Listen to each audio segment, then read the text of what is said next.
Hi, I'm Rashonda Cade. This is Reading with Rashonda. We are reading The House Behind the Cedars by Charles Chesnutt. We are on chapter 29. It's called Plato Earns Half a Dollar. It is conceivable we will finish this chapter in this sitting, but we might not. We'll see how it goes.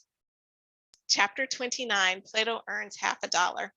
Tryon's first feeling, when his mother at the dinner table gave an account of her visit to the schoolhouse in the woods, was one of extreme annoyance. Why, of all created beings, should this particular woman be chosen to teach the colored school at Sandy Run?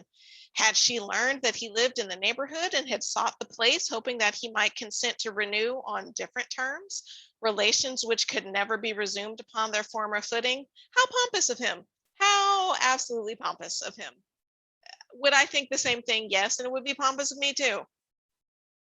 6 weeks before, he would not have believed her capable of following him, but his last visit to Patesville had revealed her character in such a light that it was difficult to predict what she might do. It was, however, no affair of his. He was done with her. He had dismissed her from his own life where she had never properly belonged. Ouch. And he had filled her place, or would soon fill it, with another and worthier woman. He might as well have just said with another and whiter woman. Even his mother, a woman of keen discernment and delicate intuitions, had been deceived by this girl's specious exterior. She had brought away from her interview of the morning the impression that Rena was a fine, pure spirit, born out of place through some freak of fate, devoting herself with heroic self-sacrifice to a noble cause. Or maybe she's a white-skinned Black woman. That's a possibility. Okay, where am I? Okay, well, he had imagined her just as pure and fine, and she had deliberately, with the Negro's low cunning, deceived him into believing that she was a white girl. The pretended confession of the brother, in which he had spoken of the humble origin of the family, had been, consciously or unconsciously, the most disingenuous feature of the whole miserable performance. They had tried by a show of frankness to satisfy their own consciences. They doubtless had enough of white blood to give them a rudimentary trace of such a moral organ. Wow. And by the same act to disarm him against future recriminations in the event of possible discovery. How was he to imagine that persons of their appearance and pretensions were tainted with Negro blood? And that is the point. Persons of their appearance, and we'll take pretensions a little bit later because there are some very pretentious Black people and people of all kinds of races. But are they tainted with Negro blood? Is Negro blood a taint? At what point do you stop being Black? What point do you start being something different? These are my questions. The more he dwelt upon the subject, the more angry he became with those who had surprised his virgin heart and deflowered it by such low trickery. His virgin heart. I imagine his heart and other parts of his body were not virginal. The man who brought the first Negro into the British colonies had committed a crime against humanity and a worse crime against his own race. The father of this girl had been guilty of a sin against society for which he, George Tryon, must pay the penalty. Oh, so now he's paying the penalty for the first person who brought a slave to the US. Come on now, George, you were overly dramatic.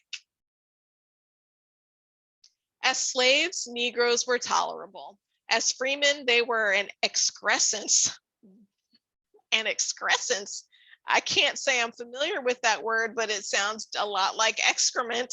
As freemen, they were an excrescence, an alien element incapable of absorption into the body politic of white men, or they were perfectly capable of being absorbed into the body politic of white men, and you're just mad because you got quote unquote tricked by it. He would like to send them all back to Africa from which their forefathers had come, unwillingly enough, he would admit, and he would like especially to banish this girl from his own neighborhood. Not indeed that her presence would make any difference to him, except as a humiliating reminder of his own folly and weakness with which he could very well dispense. Oh, Puddin', that's so sad to be a white man. Oh, I'm so sad for you being a white man in right after the Civil War when literally the entire world catered to you. Oh, that's so sad. Oh, George Tryon. Of this state of mind, Tryon gave no visible manifestation beyond a certain taciturnity, so much at variance with his recent liveliness that the ladies could not fail to notice it.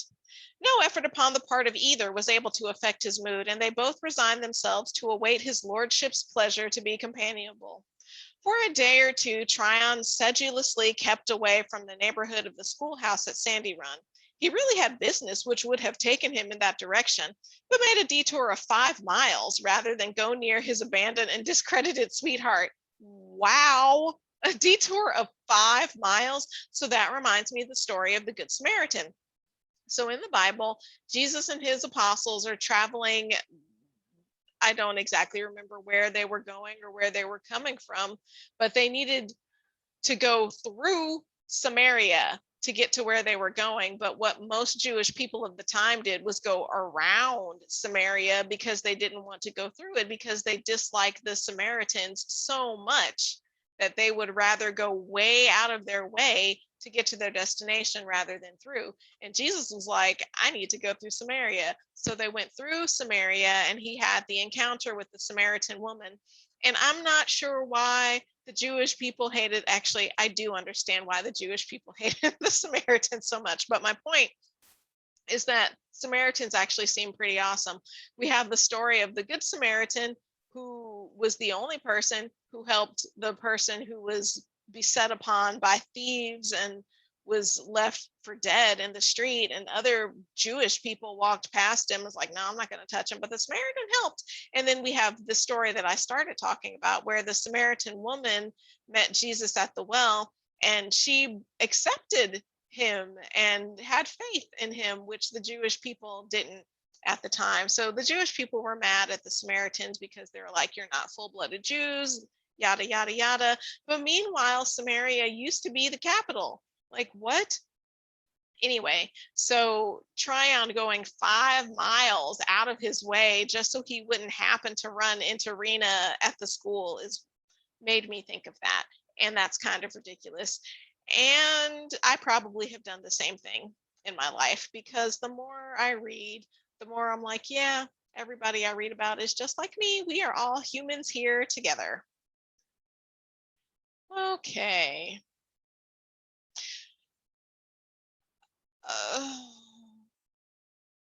Okay. But George Tryon was wisely distrustful of his own impulses. Driving one day along the road to Clinton, he overhauled a diminutive black figure trudging along the road, occasionally turning a handspring by way of diversion. Hello, Plato, called Tryon. Do you want a lift? Howdy, Mass George. Can I ride with you? Jump up. Plato mounted into the buggy with the agility to be expected from a lad of his acrobatic accomplishments. The two almost immediately fell into conversation upon perhaps the only subject of common interest between them. Before the town was reached, Tryon knew, so far as Plato could make it plain, the estimation in which the teacher was held by pupils and parents. He had learned the hours of opening and dismissal of the school, where the teacher lived, her habits of coming to and going from the schoolhouse, and the road she always followed.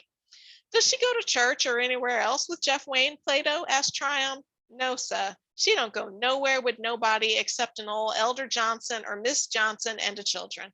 She used to stop at Miss Wayne's, but she's staying with Elder Johnson now.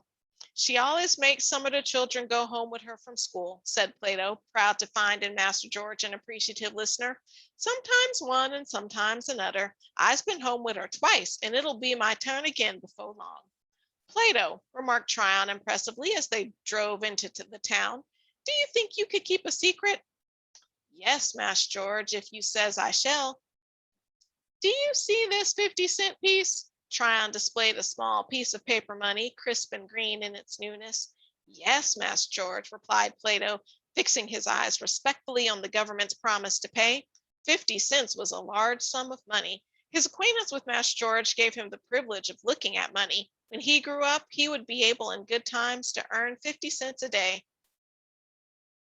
That's sad. I mean, I don't know how much Tryon earns doing really whatever it is that Tryon does for a living. I can't say I'm clear on that.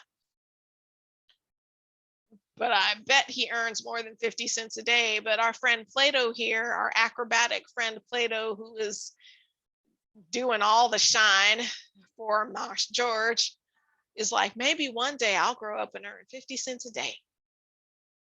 That's so sad. I am going to give this to you, Plato. Plato's eyes opened wide as saucers. Me, Mass George? He asked in amazement. Yes, Plato. I'm going to write a letter while I'm in town, and I want you to take it. Meet me here in half an hour, and I'll give you the letter. Meantime, keep your mouth shut. Yes, Mass George, replied Plato with a grin that distended that organ unduly. That he did not keep it shut may be inferred from the fact that within the next half hour he had eaten and drunk 50 cents worth of candy, ginger pop, and other available delicacies that appealed to the youthful palate. Having nothing more to spend and the high prices prevailing for some time after the war having left him capable of locomotion, Plato was promptly on hand at the appointed time and place. Tryon placed a letter in Plato's hand, still sticky with molasses candy. He had enclosed in it a second cover by way of protection. Give that letter, he said, to your teacher. Don't say a word about it to a living soul. Bring me an answer and give it into my own hand, and you shall have another $50. Tryon was quite aware that by a surreptitious correspondence he ran some risk of compromising Rena. Some risk? He ran crazy risk of compromising Rena. How do you go from driving 5 miles out of your way so you don't catch a glimpse of her to writing her a letter and compromising her whole lifestyle? Some risk of compromising. But he had felt, as soon as he had indulged his first opportunity to talk to her, an irresistible impulse to see her and speak to her again. He could scarcely call it her boarding place. What possible proper excuse could a young white man have for visiting a colored woman? At the schoolhouse, she would be surrounded by her pupils, and a private interview would be as difficult, with more eyes to remark and more tongues to comment upon it. He might address her by mail, but did not know how often she sent to the nearest post office. A letter mailed in the town must pass through the hands of a postmaster notoriously inquisitive and evil-minded, who was familiar with Tryon's handwriting and had ample time to attend to other people's business. To meet the teacher alone on the road seemed scarcely feasible, according to Plato's statement. A messenger, then, was not only the least of several evils, but really the only practicable way to communicate with Rena, whom he must now communicate with. Tryon. I feel for you, Tryon. Like, you make me angry, you make me sad, you're in love, you're forlorn. Like, I I feel all the things, Tryon. Like, I want to wish you well, but you anger me, Tryon. All right. He thought he could trust Plato. Why would he think that? Why would he think that Plato wouldn't say anything to anybody about this? That's just foolish. Come on, Tryon. Come on. You don't trust the postmaster, and you're going to trust this little, however 10, however old this kid is. Come on, Tryon. Come on. That doesn't make any sense. He thought he could trust Plato, though miserably aware that he could not trust himself where this girl was concerned. Aha! And there's the rub.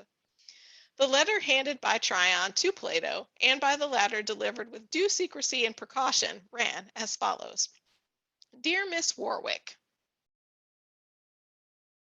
I wonder what, okay, so yeah. What was her other last name before she took on John Warwick's name? I don't remember. But it's nice he still is giving her that name. I have a note to myself to look to page 173. I'm not sure why, though. Oh, okay, I see why. He addressed her as Warwick, and in her return letter, she addresses herself as Walden, which was her original name. Anyway, let us read the letter. Dear Miss Warwick, you may think it strange that I should address you after what has passed between us, but learning from my mother of your presence in the neighborhood, I am constrained to believe that you do not find my proximity embarrassing. And I cannot resist the wish to meet you at least once more and talk over the circumstances of our former friendship, From a practical point of view, this may seem superfluous as the matter has been definitely settled. I have no desire to find fault with you. On the contrary, I wish to set myself right with regard to my own actions and to assure you of my good wishes. He wants to assuage his own conscience and feeling. Try on. In other words, since we must part, I would rather we parted friends than enemies. If nature and society, or fate, to put it another way, have decreed that we cannot live together, it is nevertheless possible that we may carry into the future a pleasant though somewhat sad memory of a past friendship. Will you not grant me one interview? I appreciate the difficulty of arranging it. I have found it almost as hard to communicate with you by letter. I will suit myself to your convenience and meet you at any time and place you may designate.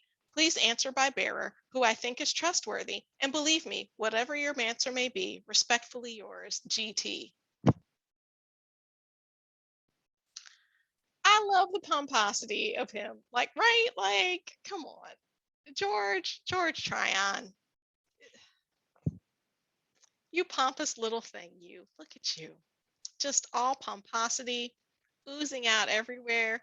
And you think that you're doing the right thing, George. Oh, the pomposity. The next day but one, Tryon received through the mail the following reply to his letter. Aw, shucks, through the mail, not by his little secretive messenger. Come on now, George. I am anxious to see what Rena has to say. George Tryon, Esquire. Dear Sir, dear Sir, I have requested your messenger to say that I will answer your letter by mail, which I shall now proceed to do. I assure you that I was entirely ignorant of your residence in this neighborhood, or it would have been the last place on earth in which I should have set foot. As to our past relations, they were ended by your own act. I frankly confess that I deceived you. I have paid the penalty and have no complaint to make. I appreciate the delicacy which has made you respect my brother's secret, and thank you for it. I remember the whole affair with shame and humiliation and would willingly forget it. As to a future interview, I do not see what good it would do either of us. You are white, and you have given me to understand that I am black. I accept the classification, however unfair, and the consequences, however unjust, one of which is that we cannot meet in the same parlor, in the same church, at the same table, or anywhere in social intercourse. And I'm so glad she said that because basically he was like, let's have a secret rendezvous. And she's like, no, sir. All right, she was like, in social intercourse, upon a steamboat, we would not sit at the same table. We could not walk together on the street or meet publicly anywhere and converse without unkind remark. As a white man, this might not mean a great deal to you. As a woman, shut out already by my color from much that is desirable, my good name remains my most valuable possession. I beg of you to let me alone. The best possible proof you can give me of your good wishes is to relinquish any desire or attempt to see me. I shall have finished my work here in a few days. I have other troubles of which you know nothing, and any meeting with you would only add to a burden which is already as much as I can bear. To speak of parting is superfluous. We have already parted. Sir, ha ha! It were idle to dream of a future friendship between people so widely different in station. Such a friendship, if possible in itself, would never be tolerated by the lady whom you are to marry, with whom you drove by my schoolhouse the other day. A gentleman so loyal to his race and his traditions as you have shown yourself could not be less faithful to the lady to whom he has lost his heart and his memory in 3 short months. No, Mr. Tryon, our romance is ended, and better so. We could never have been happy. I have found a work in which I may be of service to others who have fewer opportunities than mine have been. Leave me in peace, I beseech you, and I shall soon pass out of your neighborhood as I have passed out of your life and hope to pass out of your memory. Yours very truly, Rowena Walden. Her full old name. Okay, so I loved every single bit of this letter, she replied. In the mail, not by his little secret messenger. Who sings that song? Secret lovers, yeah, that's what we are. That's what he wanted. And she said, no, sir, not going to happen. Here are all the reasons. You told me I was black. You made this choice, sir. You live with its consequences. And that was, what chapter was this? That was chapter 29. Loving it. Where's my sticky? All right, putting my sticky in the book. Until next time, I am Rashonda Cade, and this is Reading with Rashonda.